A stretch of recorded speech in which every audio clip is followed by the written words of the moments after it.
أعزائي المشاهدين، أهلا بكم معنا وحلقة جديدة من برنامج مشوار مع خالد عبد الناصر. ومشوارنا النهارده مع الفنانة الجميلة سلوى عثمان. هنسمع منها النهارده إزاي بتبكينا في المشهد بتاعها. منورينا. الله والله منورانا يخليك، بكل حاجة تسلم لي يا والله. حبيبي، أنا ميرسي. مبسوط أنا معاك النهارده. والله انا مبسوطه اكتر. إزاي بتبكينا؟ بجد والله والله. نفسي اجي اضحككم بقى بعد لا كده، ما والله. اقعدش ابكيكم. بس هو يعني عارف انت، الواحد بيحط نفسه في الموقف اللي هو اولا برج السرطان. انا برج السرطان كويس. برج السرطان ده يعني برج حساس جدا. من اقل حاجه ممكن تبص تلاقيه بيبكي. يعني وممكن مثلا ايه، يعني هو دايما بيعامل الناس كويس جدا، بس اي حاجه من اي حد يعملها معاه يعني بعد ما انا ابقى عاملك حلوه قوي وبتاع، بص الاقي فيه رد فعل مش حلو، ببص الاقي نفسي يعني ايه، صعبان عليا نفسي، ازاي حد مثلا انا بعامله كويس يعاملني مش كويس. فمن خلال ده، من خلال الشخصيه دي اللي هي شخصيه برج السرطان، انه انا ببقى عندي حساسيه زياده شويه عن اي حد تاني. الى بتحسي جانب ان انا برضو ايه كفنانه بحاول استجمع بقى كل الحاجات اللي ممكن ان انا طبعا غير الموقف اللي انا فيه. يعني بيبقى الموقف اللي انا فيه برضو بيستدعي انك انت تبقى زعلانه، بتحط نفسك مطرح الشخص اللي هو صاحب المشكله اللي في المسلسل. معاه بقى مع الحكايه دي بيبقى جوايا بقى انا حاجات، مثلا كانت حاجات قبل كده بفتكرها ذكريات؟ مضايقاني تفتكري الذكريات تعباني، بتجمعيها؟ اللي هي الذاكره الانفعاليه اللي انا اتعلمتها من اول ما اشتغلت. يطلع بالإحساس ده والمشاعر دي. ما في ناس كتير ممكن تعمل مشهد بيبكي بأي حاجة، بس ما وصلش للناس بالطريقة دي. لا، ما هو انا بقى يعني ايه، انا بحاول ان انا اكون صادقه، عشان خاطر في حاجات المشاعر دي بالتحديد يا تكون صادقه يا ما تبقاش صادقه. هي لما بيكون فيها صدق بتوصل لك، لما بتكون مجرد تمثيل عمرها ما هتوصل لك بالدرجه اللي تخلي الجمهور يعني زي ما بيقول ان هو يقعد يبكي مع هذا الفنان او الممثل ده. بتحب الفن بعشقه من صغرك؟ من وانا صغيره. كانت البداية دي ازاي بقى؟ البدايه ان انا يعني مامتي كانت قابلت استاذ حسين عثمان. ده هو مخرج اذاعه. فماما وبابا كانوا هما الاثنين في المعهد مع بعض، يعني اتجوزوا من المعهد. فالمهم ايه، قابلها بيقول لها ليه ما اشتغلتيش وبتاع، قالت له لا انا مش ما اشتغلتش يعني بالفن، بس انا عندي بنتي غاويه جدا فن وكده. فالمهم رحت رايحه الاذاعه. ابتديت اشتغل معاهم مثلا ايه مسلسل في الاذاعه، وكنت يعني كنت ساعتها في الثانويه العامه، بس كنت بقى باخد اجر طفله، لان طبعا ماليش اجر ماليش حاجه، لسه ما كنتش اشتركت في النقابه ولا كده. المهم وانا في الاذاعه سمعت انه نور الدمرداش بيصور مسلسل في استوديو 10 في الدور الارضي. ده كان عندك كام سنة ساعتها؟ مش فاكره قوي يعني، بس طبعا ثانويه عامه كنت يعني. لسه في بدايتك يعني. في البدايه خالص يعني. المهم فرحت ايه، فكرت قلت طب انا انزل استاذ نور الدمرداش، لان هو طبعا كان زميل لابويا لبابا وزميل لامي، فيعني اكيد عارفهم، ولما هيشوفني اكيد هقول له انا فلانه، طبعا. فهبقى يعني هبقى سعيد بيك. من الناس اللي هم قريبين منه، كانوا اصدقاء لي يعني. فنزلت وقلت له، انا عرفته بنفسي، قلت له انا فلانه ومش عارفه ايه وبتاع، فبص لي كده وقال لي طب ماشي انزلي الاستوديو. اه فنزلت الاستوديو. كان تقريبا بيعمل لي بقى تيست كاميرا يعني، فقال لي لفي لي كده ولفي الناحيه التانية وبتاع، يعني عارف اللي هو ايه، تيست كاميرا، اللي هو يشوف الوش ده مثلا قابل ان هو يبقى على الكاميرا شيء كويس، في حضور في حاجه. فالمهم بعد كده راح بصيت لقيته باعت لي، خلاص طبعا خلصته وطلعت شكرته وكده وبتاع وايه، وحتى ما اعرفش ان هو هيطلبني، قال لي ربنا يسهل وبتاع وكده. بعد كده لقيتهم باعتين لي في مسلسل اسمه زغاريد في غرفة الأحزان، إخراج نور الدمرداش، وكان الأبطال اللي معايا في المشاهد أستاذ أشرف عبد الغفور الله يرحمه ويحسن إليه، يعني شخصية كان من أحسن الشخصيات الموجودة عندنا كممثل وكإنسان وكل حاجة بصراحة، يعني أنا كنت بعزه جدا جدا. وكانت الأستاذة زوزو نبيل، كنت أنا بنت عم أشرف عبد الغفور في المسلسل. وأنا فلاحة يعني من الأرياف وكده، ومن الأرياف بس اللي هم عائلات غنية يعني. بس انا بحبه وعايزه اتجوزه، كانت والدته عايزاني اتجوزه وكده. بس استاذ اشرف كان بيحب حد تاني في القاهره، يعني في شغله او كده، هو واحده تانية يعني، بس انا مش فاكره مين كانت البطله. وعملت الدور. فكان 8 حلقات من 15 حلقه.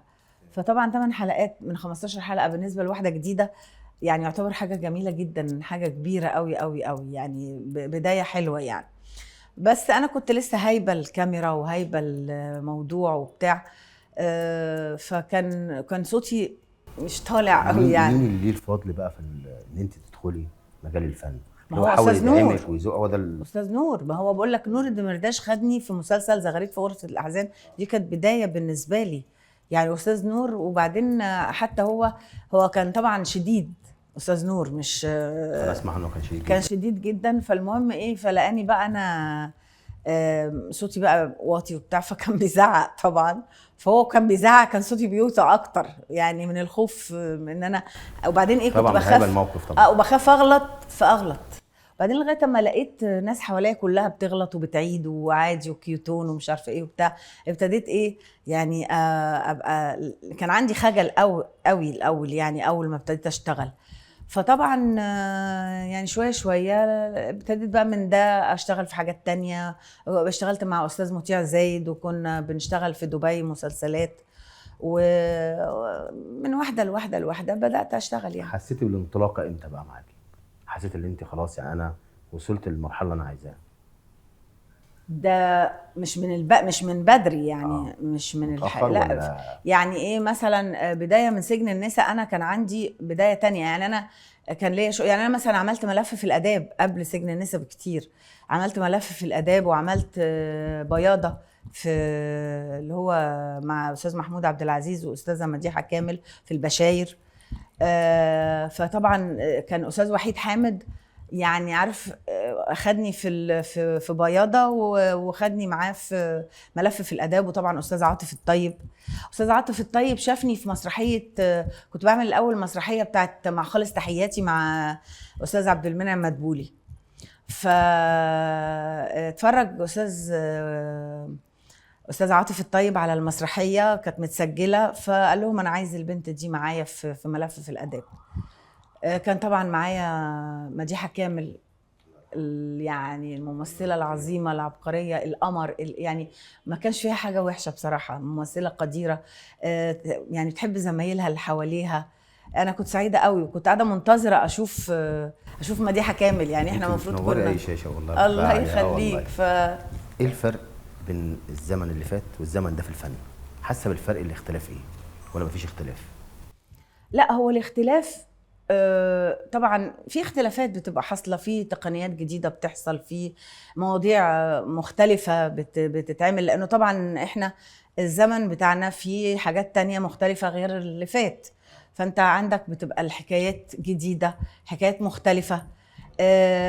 انت كممثل بقى بتبقى خلاص في خبره، في حاجات كل يوم بتشجعك على انك بتعمل حاجه احسن. فطبعا انا ليا يعني بعد الحاجات اللي انا عملتها في الاول، وكانت الحمد لله حاجات ناجحه. طبعا ملف الاداب كان في المعلمه سماح، وكان في صرخه ندم، كان حاجات كتير قوي مع استاذ محمد عبد العزيز. كنت عامله المعلمه سماح وعامله صرخه ندم. اشتغلتي مع مخرجين كبار؟ انا اشتغلت واشتغلتي مع مخرجين شباب؟ بس الشباب حتى يعتبروا مخرجين كبار. يعني انا مثلا اشتغلت الاول مع استاذ محمد عبد العزيز كمخرج في السينما، وبابايا طبعا اشتغل برضو مع استاذ محمد عبد العزيز.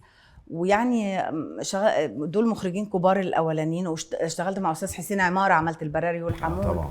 عملت حاجات كتير في الاول، بس دي كانت بدايه يعني فتره.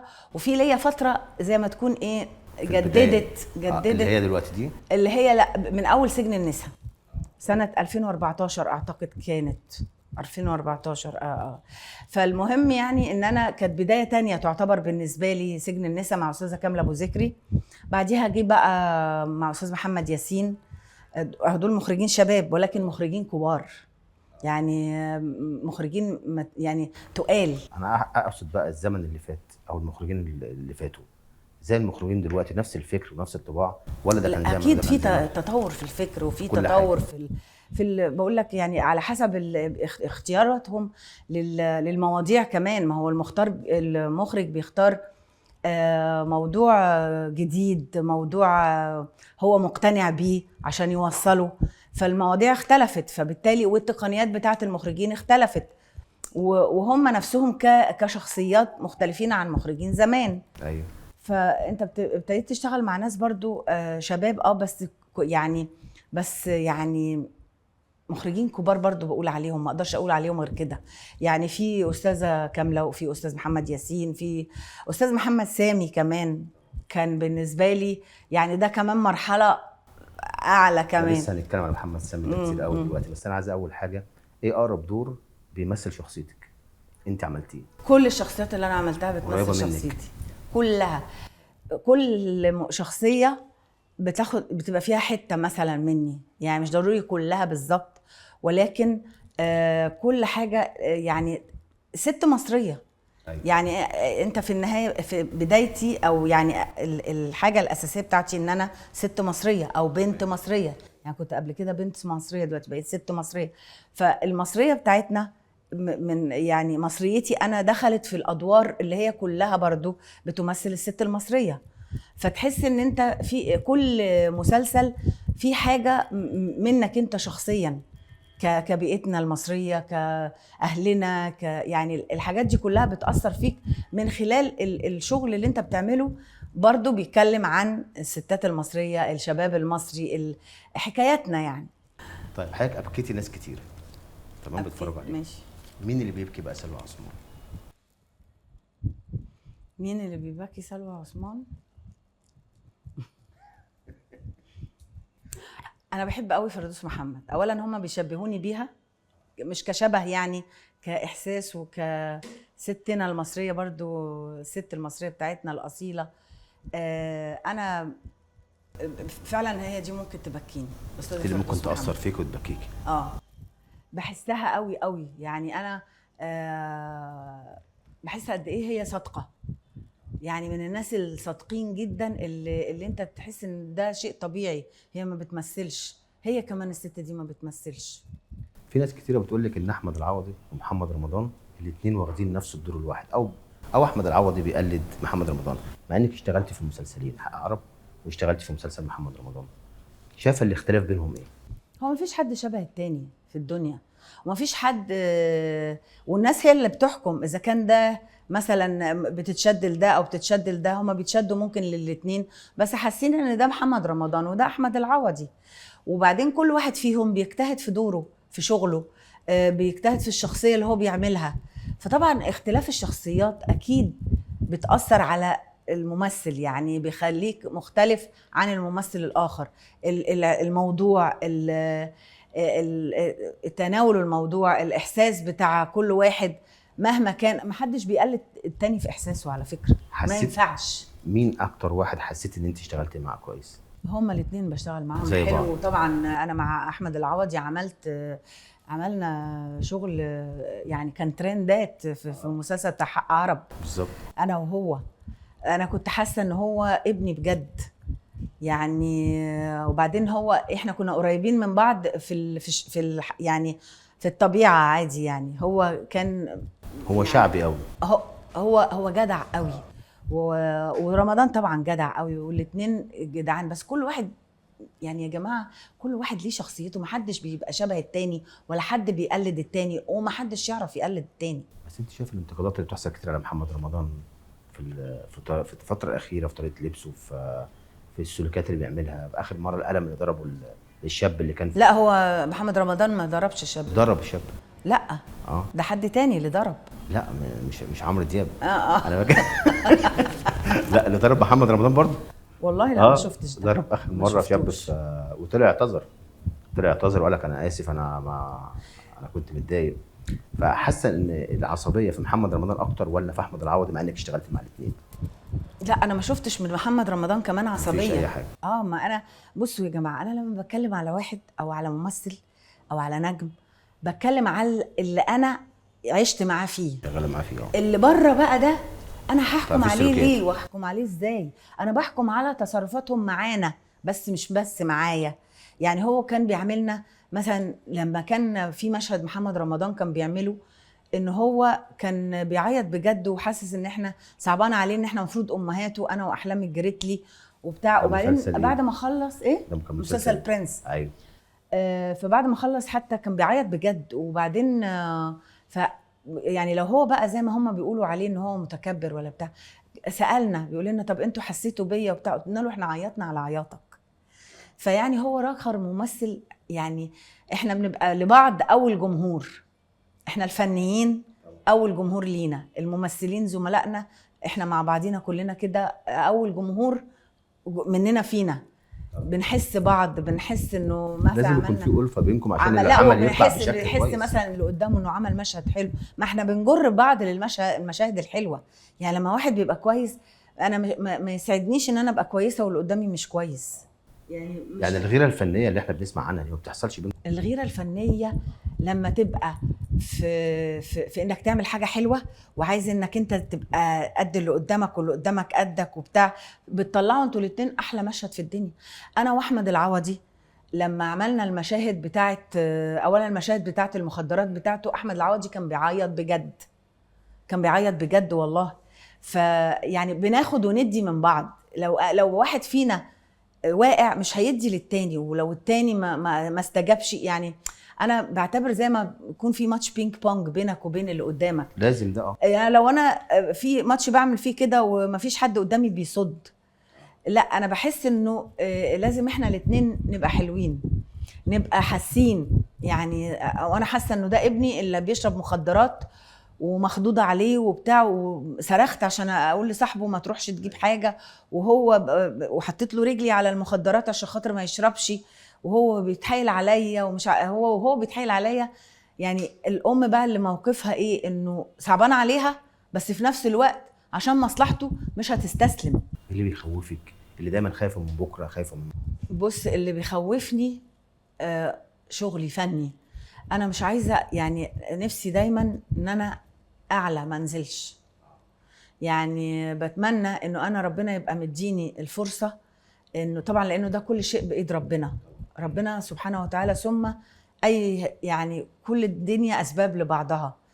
انا سبب لغيري وغيري سبب ليا، لكن في النهايه ربنا هو اللي بيديلك وبيقويك وبيوقفك. يعني انا بقول مش بس بتمثيلي، لا ده بوقفة ربنا جنبي، هو اللي بيخلي الناس تحبني وتخليني ابقى جوايا قوية المشهدي الناس بتحبك وجاهزة والله. المشهدي. يا رب والله دايما بجد. اتمنى طبعا. اخاف جدا انه حب الناس يقل، ولو على طول بتفكري ان انت خايفة ان انت مستواك ينزل؟ مش عايزة يعني خايفة بخاف، منك. بقول يا ربي اقف جنبي بحيث ان انا ما منزلش ولا سنتي. بالعكس يعني ربنا يديني الحاجات، يسبب لي الحاجات اللي هي اشتغل فيها تعليني او تخليني حتى يعني اتمنى طبعا اعلى او ابقى احسن. وبس على الاقل لو حتى زي ما انا، يعني يا رب افضل. يعني ما فيش حاجه تتغير عليا ان انا اقل في حاجه. ان شاء الله نشوفك كده اكبر يا نجوم رب في مصر والله. يا رب. في فنانين كتير طلعوا مرة واحدة واختفوا عن الساحة لغاية النهاردة. هم بيتكلموا مثلا، بيطلعوا على السوشيال ميديا ويتكلموا، بيشتكوا من الظروف اللي هي فيها، بيشتكوا ان مفيش حد بيقدر يكلمهم من المخرجين او اعمال فنيه بتجيلهم. فالناس دي بيجي لها زي احباط كبير جدا. تقولي ايه ليهم وازاي اصلا يواجهوا الحكايه دي؟ والله بص، يعني هو طبعا بيبقى نصيبهم او رزقهم، او هم جايز ما بيسعوش، او يعني هو برضو الدعاء لربنا مهم جدا، انك انت تفضل طول الوقت تدعي انك انت ربنا يعني، لانه ده رزق ونصيب. فانت بتدعي بقى بالرزق انه يوصل لك، واكيد الحاجه اللي هتبقى من نصيبك اكيد هتجيلك. يعني جايز هم مثلا مش مشتغلين على نفسهم قوي، جايز ملهمش اي علاقات طب ليه بتضحكي؟ انت قلت رزق، يعني مثلا لو جينا اتكلمنا على الفنان طارق النهري، شفتي يعني تعب قد ايه في حياته، وجي الايام دي ربنا كرمه، صح؟ طيب ما هو ده برضو من عند ربنا، يعني الكرم ده من عند ربنا. لكن هي برضو الموضوع زي ما حضرتك قلتي رزق قبل ما يكون قبل اي فن. حاجه رزق ونصيب، قبل اي حاجه.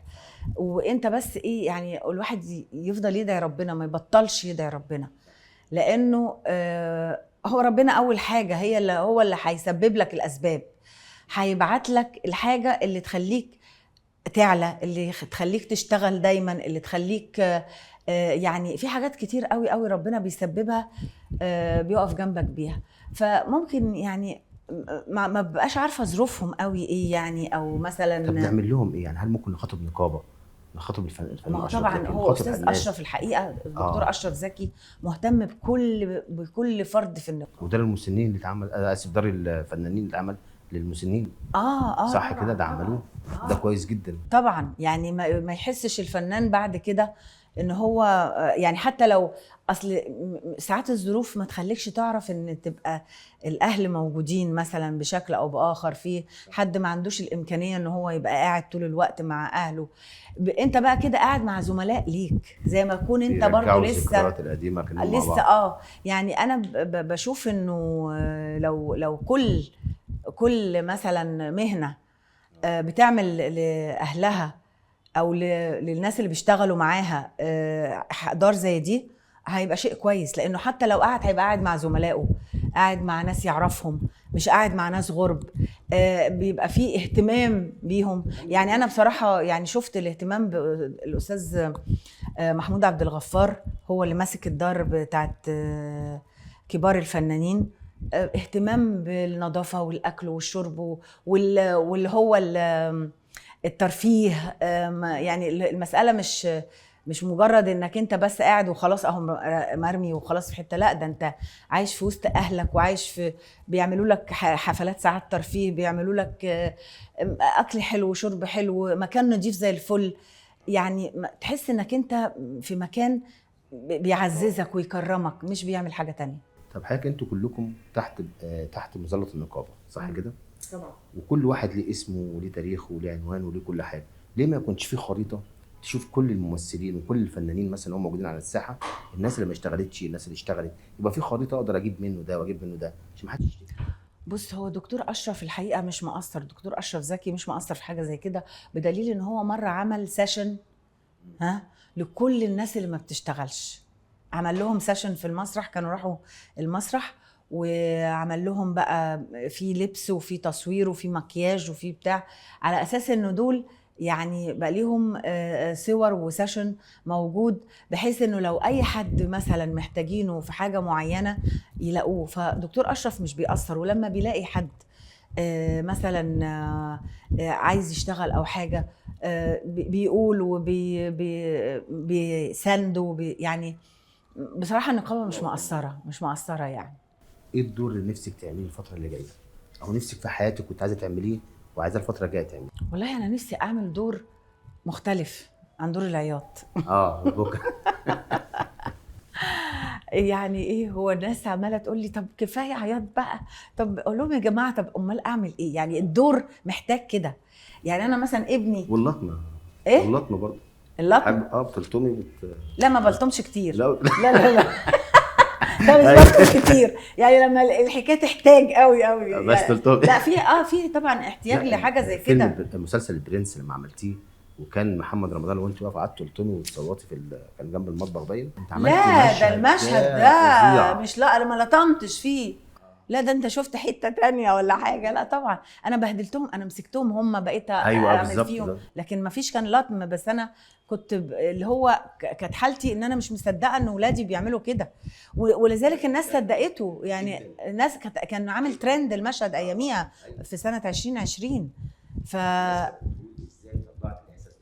انا في ناس كتير كانوا خايفين لا جرالي حاجه وانا واقفه بمثل، بس انا فعلا دخلت. بس ده خارجي ولا داخلي؟ لا والله العظيم داخلي، بحلف بالله انه داخلي. لو خارجي مش هيوصل لك، لو خارجي هيبقى مشهد وعدى. الناس كلها سابت كل المسلسل ومسكت.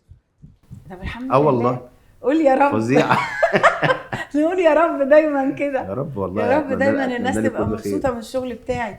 دي حاجه يعني حاجه انا بفتخر بيها، انه انا اولا كنت بشتغل مع استاذ كبير وصانع للنجوم، استاذ محمد سامي. طب ليه الناس بتقول عليه ان هو بيتنشن جامد في اللوكيشن؟ اي حد بيتنشن يا جماعه في اللوكيشن وبيشتم يا حبيبي. لا هو مش للدرجه دي، بس هو طبعا فنانين كتير طلعوا ان هم يعني اشتكوا منه ان هو بيتعامل باسلوب قاسي جدا انا عليهم. ماليش دعوه، لان انا ما حصلش معايا حاجه بالشكل ده، ولا حصل مع زملائي اللي كانوا موجودين حواليا.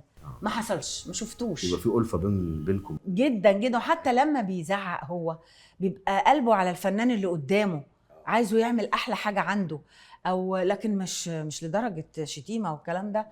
لا يعني انا ما شفتش، يعني ممكن ولا يكون هم حق مثلا في يقول لك حاجة. لا اصل هو ساعات مثلا بيخدم مثلا زوجته بيساعدها اكتر من بيخدمنا اللازم. كلنا، ما بيخدمش زوجته بس.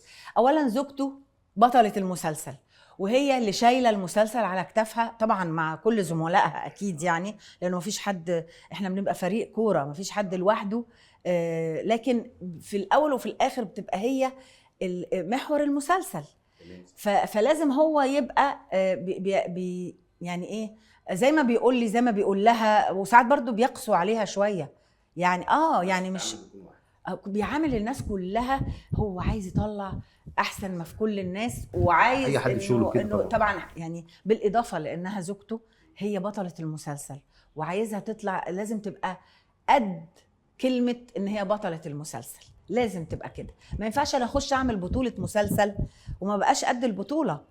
يعني برضو الناس مهما كان بتتفرج بتبقى عينها اكتر على بطل المسلسل، فبالتالي واحنا كلنا حواليه كلنا بنجتهد وكلنا بنعمل حاجه حلوه، وهي بتجتهد. على فكره هي كانت مجتهده جدا جدا جدا في نعمل افوكاتو وفي اي مسلسل بتعمله. والله هي اولا بتحب المهنه جدا، بتحب مهنه التمثيل قوي، وغاوياها وموهوبه، وكل يوم بتحاول تطلع اللي جواها اكتر من اليوم اللي قبله. فانا بدل ما يعني اقعد اهبطها ولا هبط محمد ان هم لا ده مراته ده يعني نشجع الناس وهتطلع وتعمل احلى واحلى واحلى. هي يعني عملت لؤلؤ حلو جدا، عملت نعمل افوكاتو كان مكسر الدنيا يعني. ومحمد سامي برضو له نظرة، وعمره يعني ما بيجيب حد الا ما بيكون في دوره، وبيهتم بكل ممثل لدرجة ان الممثل بعد في الشغل اللي معاه بيبقى نجم بعد كده. والدتك موجوده؟ نعم. والدتك لا الله يرحمها. تحبيها؟ ده سؤال. ده سؤال. وفاتها اثر فيكي؟ يا نهار ابيض، يا نهار ابيض. ترجعينا كده لورا شويه، كانت بتعاملك ازاي؟ لا ماما كانت حنينه جدا جدا، بس كانت برضو عصبيه. يعني هي عامله زيي او انا خدت منها. يعني انا ممكن ابقى عصبيه كده في لحظات، بس ما يهونش عليا بقى اروح نازله كده وابتدي انا اهدى وبتاع. فهي كانت كده برضو، بس هي كانت كده لان هي كان لازم تربي الاطفال والشباب اللي قدامها عشان خاطر تبقى، يعني لازم تبقى شديده وحنينه في نفس الوقت. انا بحب الام دي يعني، وانا عملتها ولما بعملها ببقى واخده من امي حاجات برضو. يعني لما الست بتبقى قويه مع اولادها وحنينه في نفس الوقت مع اولادها بتربي. يعني هي في وقت ما المفروض انها تبقى شديده تلاقيها شديده، وقت المفروض تبقى حنينه بتلاقيها ما فيش احن منها. بكيتي عليها قبل كده او افتكرتيها في موقف بكيتي عليها؟ يا حبيبي انا بكيت عليها قبل كده. اولا هي ماتت سنه 85، مش بكيت، انا كنت يعني كنت اياميها فاكره ان انا كنت عايزه اموت، اللي هو ايه اللي يخليني اعيش بعد امي.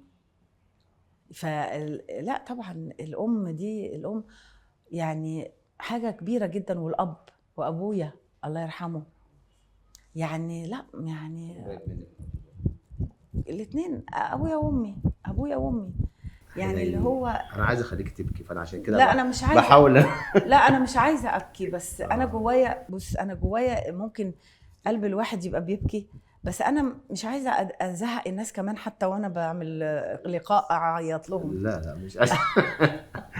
هي الدمعه باينه في عينيك والله. بس يعني لا والله العظيم انا بقول لك ايام امي كنت حاسه ان انا ليه انا اعيش ليه بقى لمين ليه جات لي فتره كده ان انا مش عايزه اعيش بعد ما ماتت ماما. كنت حاسه هي يعني كانت، لانه بابا برضو كان بيسافر وكان بيبقى عنده شغل وبتاع، فبالتالي كانت هي ام واب في لحظات كتير. فالله يرحمها ويرحمه ويرحمنا جميعا، يرحم العايشين والميتين، لانه حتى العايشين برضو محتاجين رحمه ربنا. ولادك في الفن ولا لا انا ما عنديش ولاد. ما فيش ولاد في الفن خالص؟ ليه؟ ريحتهم وريحت نفسي. ليه بس؟ والله الدنيا بقت صعبه، يعني طب الفنانين النهارده اللي كل واحد بيدخل ابنه الفن ويبدا يقف في ظهره والكلام ده كله، يبدا الناس تعاتب عليه تقول لك اصل هو ابن فنان، ولو مش ابن فنان ما كانش عمل كده. وفي ناس ممكن تكون نجحت بجد في فنها، وناس تانية مزوقه. هل ده الكلام صح؟ طبعا في كده وكده. اللي بيثبت وجوده خلاص اثبت وجوده، كمل. ما انا ممكن ازق ناس بس تفضل تزق فيهم ومهما حصل ما يعملوش حاجه. المهم ان انت يعني انت تجتهد وتشتغل على نفسك وتبقى. طب انا بنت فنانين، يعني انا بنت طبعا عثمان محمد علي الله يرحمه، يعني عارفين يعني ايه عثمان محمد علي الناس اكيد. وامي صحيح ما اشتغلتش بالفن، لكن ست كانت حساسه، كانت بتحس الفن فطيب ما ممكن بقى ايه يعني ممكن انا اخش عشان انا بنتهم بس ما اعملش حاجه. هم بس الدفعه الاولى، وبعد كده هو الشخص اللي بيكمل لو حد لو كويس في الفن يعني عامه. طبعا البني ادم بنفسه بقى. يعني انت يعني ما انا دخلت على حسهم، لانه يعني ايه، على حس ماما انها قالت لاستاذ حسين عثمان وكده، وعلى حس نور الدمرداش لانه هو عارف ابويا وامي وكده. على حسهم انا دخلت الفن، لكن كان ممكن ما اعرفش اعمل حاجه لو انا مش جوايا موهبه. رمضان اللي جاي بقى هنبكي ونعيط ولا مش، ولا مفيش حاجه لسه؟ ما اعرفش اصلا هشتغل ولا لا. لا ازاي بس، انت رمضان من غيري خلاص، انت الله اعلم. اساسيات رمضان يعني. الله اعلم. بجد والله مفيش حاجه جات لي مفيش لغايه دلوقتي. لا مفيش حاجه جات لي لغايه دلوقتي. ربنا يقدم اللي فيه الخير. احنا عايزين نشوفك في كل فتره والله وكل حاجه. انا سعيد بيك. وانا ما اقدرش استغنى عنكم طبعا ولا عن الجمهور. أكيد. واحب ان انا دايما اعمل له حاجه حلوه تسعده او حتى تبكيه. ما انا مش عارفه اللي جاي ايه يعني. انا على اتم استعداد طبعا ان انا اعمل حاجات كوميدي ومش عارفه ايه بتاع، بس هي كوميدي صحيح يعني. بس انا بعمل كوميدي. لا انا عملت زوجة مفروسة كان كوميدي، وعملت سوبر ميرو كان كوميدي، وعملت عملت حاجات كوميدي كتير. عملت في العيلة دي اللي هو كان بطولة وفاء عامر. عملت دور لذيذ قوي انا وضياء المرغني. يعني كان برضو حاجات لذيذة قوي قوي. فمعرفش يعني. هو بص، انا اكتشفت ان الناس بتحب العياط اكتر. صح. والله العظيم بتحب الاحزان اكتر. لا عارف، هو كل واحد ايه زي ما يكون بيبكي على ليلاه هو، او الحاجات دي بتصحي جواه مشاعر مثلا هو حاسس بيها، زعلان بتاع. بس طبعا ما يمنعش ان الواحد يعمل كوميدي. اتمنى اني اعمل كوميدي. انا اتمنى اشتغل كله كوميدي، واعمل تراجيدي، واعمل حاجات كلها الناس تحسبها لي ما تحسبهاش عليا. هل الفنان بينقص من شخصيته لو كلم مثلا مخرج او كلم اي حد يقول له انا عايز اشتغل او عايز اي حاجه، ولا ده اسمه سعي بالنسبه لكم؟ انا السعي بتاعي بقعد ادعي ربنا بس، ده السعي بتاعي. ما بحبش اكلم حد واقول له يعني اصل هو لو كان شايفني في حاجه هيجيبني. اللي هو المخرج محتاجه هيفرض نفسه. يعني ممكن يبقى محتاج، وخصوصا لما يكون مخرج كبير فاهم يعني ايه. هل الدور بينادي صاحبه زي ما بيقولوا؟ طبعا الدور بينادي صاحبه. والمخرج بينادي على اللي حاسس ان هو ان في الكاست. بس من كتر يعني عندهم مشغوليات كتيره وعندهم فنانين كتير، اكيد برضه ده ممكن يقع منه، ده ممكن يقع منه، لو مكالمه تليفونيه لو رساله ممكن برضه اسمه سعي. وفي نفس الوقت انا بفكر مفيش حد هيقع منه، حد له نصيب في حاجه. قسما بربي انا ما بكلم حد، انا بكلم دايما بدعي ربنا ان انا يعني والحمد لله ربنا اداني كتير قوي لما كنت بدعي له. ما حصلتش معاك انك كلمت حد وصدق او ردك او اي حاجه؟ لا انا ما بكلموش اصلا عشان لا هيصدني ولا يردني. مش عايزه حد مفيش لا هو اللي ليه عليا هيبقى ربنا ان هو بعتهولي. يعني مثلا انا كان ليا فيلم محمد سامي. انا كنت الاول ما اعرفش محمد سامي وهو ما يعرفنيش، او مثلا مش من احد الناس اللي هو شايفهم كان قدامه او كده. جه مسلسل اسمه ايوب عملته، وعملت كان في مشهد حلو، كان في كذا مشهد حلو برضو. كان في مشهد برضو في المطبخ وضربت حسني شتا بالقلم وما اعرفش ايه وكده.